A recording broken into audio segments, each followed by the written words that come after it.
اور جب ان سے کہا جاتا ہے کہ جو رزق اللہ نے تم کو دیا ہے اس میں سے خرچ کرو، تو کافر مومنوں سے کہتے ہیں کہ بھلا ہم ان لوگوں کو کھانا کھلائیں جن کو اگر اللہ چاہتا تو خود کھلا دیتا، تم تو صریح غلطی میں ہو۔ اور کہتے ہیں اگر تم سچ کہتے ہو تو یہ وعدہ کب پورا ہوگا؟ یہ تو ایک چنگھاڑ کے منتظر ہیں جو ان کو اس حال میں کہ باہم جھگڑ رہے ہوں گے آ پکڑے گی، پھر نہ تو وصیت کر سکیں گے اور نہ اپنے گھر والوں میں واپس جا سکیں گے۔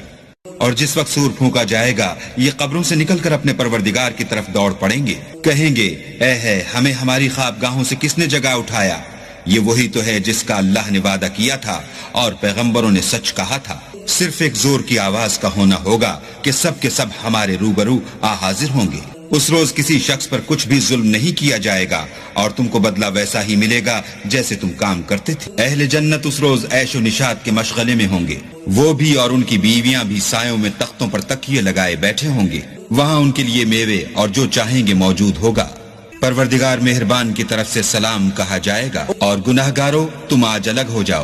اے آدم کی اولاد، ہم نے تم سے کہہ نہیں دیا تھا کہ شیطان کو نہ پوجنا، وہ تمہارا کھلا دشمن ہے، اور یہ کہ میری ہی عبادت کرنا یہی سیدھا رستہ ہے۔ اور اس نے تم میں سے بہت سی خلقت کو گمراہ کر دیا تھا، تو کیا تم سمجھتے نہیں تھے؟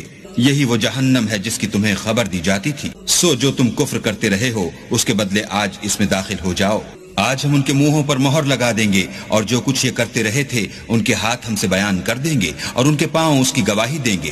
اور اگر ہم چاہیں تو ان کی آنکھوں کو مٹا کر اندھا کر دیں، پھر یہ رستے کو دوڑیں تو کہاں دیکھ سکیں گے؟ اور اگر ہم چاہیں تو ان کی جگہ پر ان کی صورتیں بدل دیں، پھر وہاں سے نہ آگے جا سکیں اور نہ پیچھے لوٹ سکیں۔ اور جس کو ہم بڑی عمر دیتے ہیں تو اسے خلقت میں اوندھا کر دیتے ہیں، تو کیا یہ سمجھتے نہیں؟ اور ہم نے ان پیغمبر کو شعر گوئی نہیں سکھائی اور نہ وہ ان کو شایع ہے، یہ تو محض نصیحت اور صاف صاف قرآن پرز حکمت ہے، تاکہ اس شخص کو جو زندہ ہو ہدایت کا رستہ دکھائے اور کافروں پر بات پوری ہو جائے۔ کیا انہوں نے نہیں دیکھا کہ جو چیزیں ہم نے اپنے ہاتھوں سے بنائیں ان میں سے ہم نے ان کے لیے چار پائے پیدا کر دیے، اور یہ ان کے مالک ہیں، اور ان کو ان کے قابو میں کر دیا، تو کوئی تو ان میں سے ان کی سواری ہے اور کسی کو یہ کھاتے ہیں، اور ان میں ان کے لیے اور فائدے اور پینے کی چیزیں ہیں، تو کیا یہ شکر نہیں کرتے؟ اور انہوں نے اللہ کے سوا اور معبود بنا لیے ہیں کہ شاید ان سے ان کو مدد پہنچے، مگر وہ ان کی مدد کی ہرگز طاقت نہیں رکھتے، اور وہ ان کی فوج ہو کر حاضر کیے جائیں گے۔ تو ان کی باتیں تمہیں غمناک نہ کر دیں، یہ جو کچھ چھپاتے اور جو کچھ ظاہر کرتے ہیں ہمیں سب معلوم ہے۔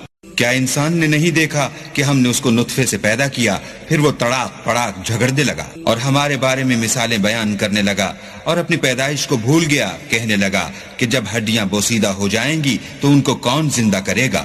کہہ دو کہ ان کو وہ زندہ کرے گا جس نے ان کو پہلی بار پیدا کیا تھا، اور وہ سب قسم کا پیدا کرنا جانتا ہے، جس نے تمہارے لیے سبز درخت سے آگ پیدا کی، پھر تم اس کی ٹہنیوں کو رگڑ کر ان سے آگ نکالتے ہو۔ بھلا جس نے آسمان اور زمین کو پیدا کیا، کیا وہ اس بات پر قادر نہیں کہ ان کو پھر ویسے ہی پیدا کر دے؟ کیوں نہیں؟ اور وہ تو بڑا پیدا کرنے والا اور علم والا ہے۔ اس کی شان یہ ہے کہ جب وہ کسی چیز کا ارادہ کرتا ہے تو اس سے فرما دیتا ہے کہ ہو جا، تو وہ ہو جاتی ہے۔ وہ ذات پاک ہے جس کے ہاتھ میں ہر چیز کی بادشاہت ہے، اور اسی کی طرف تم کو لوٹ کر جانا ہے۔